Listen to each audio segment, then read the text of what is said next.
to the Not Another Comic Con YouTube channel, starring myself, Mr. Ryan Parrish, and event organiser extraordinary, Mr. Pete Bill. How are we doing? Not too bad, thank you. So we thought we'd just have a quick introduction today to what Not Another Comic Con is, who's going to be there, what's the event all about, and a little bit of the history of the event. So Pete, you did your first one back in 2017 at the Novotel on Broad Street. Do you want to explain how you started off Not Another Comic Con? It actually started as a project for my masters. We had to do a final event, and it was a case of planning the event out, executing the event and evaluating its success. And what I thought was going to turn into like a few people in a small room turned into like this huge big thing with hundreds of people, and kind of got me hooked and I wanted to go again. So we've decided to kind of be a bit biannual.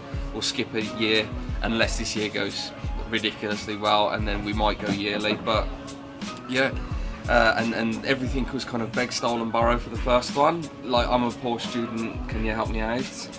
And this time round we're a little bit more established. We've got Forbidden Planet International sponsoring it. We're going to have comiccon.com doing panels.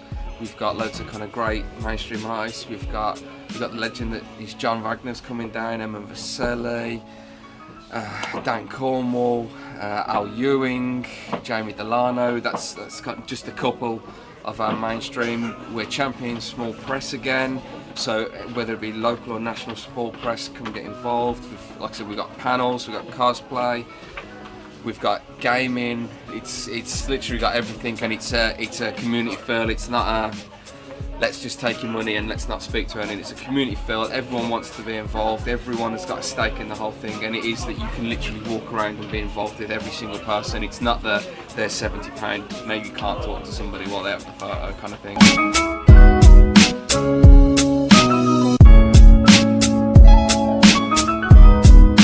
So we're at the launch of Worlds Apart Comics Birmingham.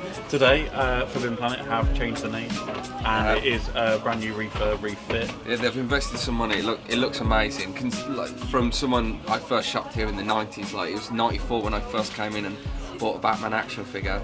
The transformation is just, it literally is worlds apart, and that wasn't intended as a pun, but I'm led with it. And it's amazing. It looks stunning, and yeah, I think everyone who's come through the doors today is just, yeah, it's blown away. It's a completely different level of store now for the city.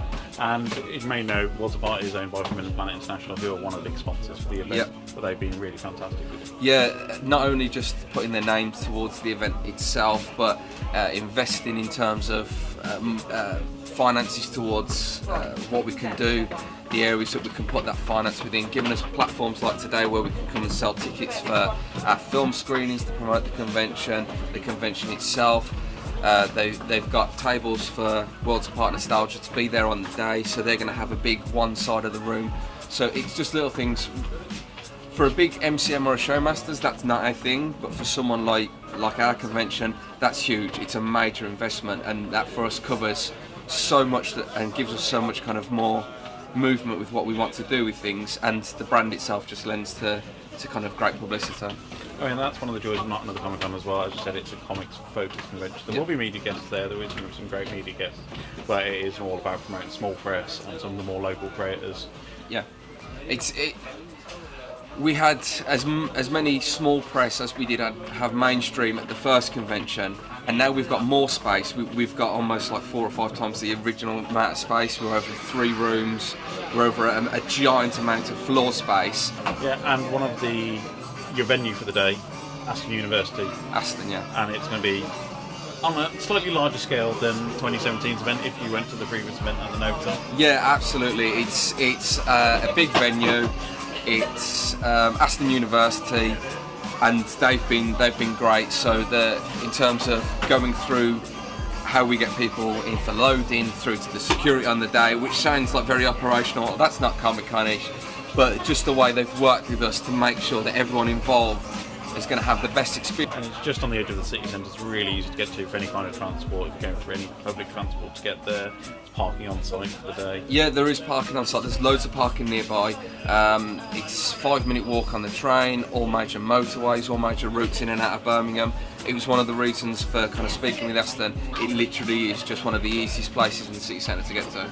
Yeah. So it's coming up early August. So you're not 3rd of August, yeah. Not much time left if you want to get your tickets sorted. No. But where can we find all the details online? Everything is on our social media, so we have Facebook, Instagram and Twitter. So it's Not Another Comic Con. If you want to go to Google for the website, it's Not Another Comic Con at Facebook, at NACC Birmingham for the Instagram, and at NACC Birmingham for the Twitter. And the links are on there for the Eventbrite tickets.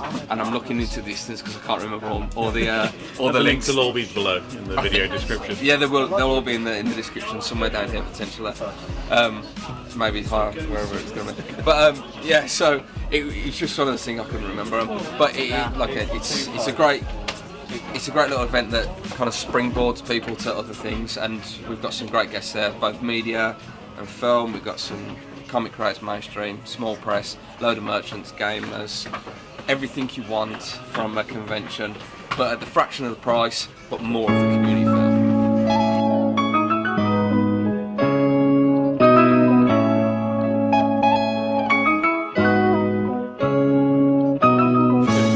World Apart manager, Mr. Surfer Dave, as everybody's known. Surfer, how long have you been working for Forbidden Planet International? Just over 10 years now. So you've been at the store all that time? All that time. So what was the impetus behind the refurb? I think we got to a point where we needed it. We'd carried on the same way for so long that it needed a refresh. And as you can tell from the footfall today, it's definitely been a result. Yeah, I was going to say, I mean, I turned up at 9 o'clock this morning. I could barely fit through the door. I think it was that busy. And so you've moved the comic section upstairs. We have. Used to be on the previous floor. Do you think that's going to be a better experience for the customers? I think it is now. We've got all our back issues, classics, the new comics, all in the same place. It makes a nice little comic den there, which is we've had a lot of strong feedback on it. People are enjoying, and the store in general. And I noticed you've had loads of nice little touches. So the staircase has some of the older movie posters. It really does. We had to keep the Batman and You've got to put Batman Returns in somewhere. I mean, because for a long time shopper, so being coming from the Standard Comics since I was probably about half the height I am now. And it's great to see this refurb. It's great to see it going. And how was the process going for the refurb? I mean, I'm not going to lie, it was a slog, but the guys that actually did the refurb were absolutely fantastic. They've given us everything that we need. On the CDs, the floors, the shelving, it's all just beautiful. And the guys were I'm not going to lie, my team had to work hard to get us here, but we got here. So you're working closely with the Standard, Not Another Comic Con this. We are indeed. Yeah. We've got their event later on this year. Yes. So what can you expect from Forbidden Planet now? Well, we're going to be there on the tables. There'll be our stall will be there. We'll be helping Pete, and I'm sure he'll be helping us. Yeah, I think like got a whole wall planned of just Worlds Apart, Forbidden Planet, and special stuff. Yeah, I mean, so what can customers expect to come to the store if they've not been a previous visitor? What can they expect from Worlds Apart now? You can expect more. We're able to, with the changes that we put in place, we're able to get a lot more of the Japanese and the Manifesto statues in. Yeah. We'll be able to. I mean, the fact that we've got an entire wall of Funko plus 2 aisles is so you should see the Funko range extending even more. And you've still got the fantastic manga collection, 3 for 2 as always. Yeah, we've still got the offer on 3 for 2. Cheapest one free. So yeah, we're doing well. Yeah, I was seeing there's some great statues now. You've got this really nice display cabinet in the window so people can see them. Proper attraction and like a little oasis in the darkness. And what days and hours are you open? So on Monday, Tuesday, Thursday, Friday, Saturday, it's 9:30 till 5:30. On the Wednesday, 9:30 till 6:30, and Sunday, 11 till 4. Brilliant. Thanks very much for joining us. No problem. Thank you for coming down, guys.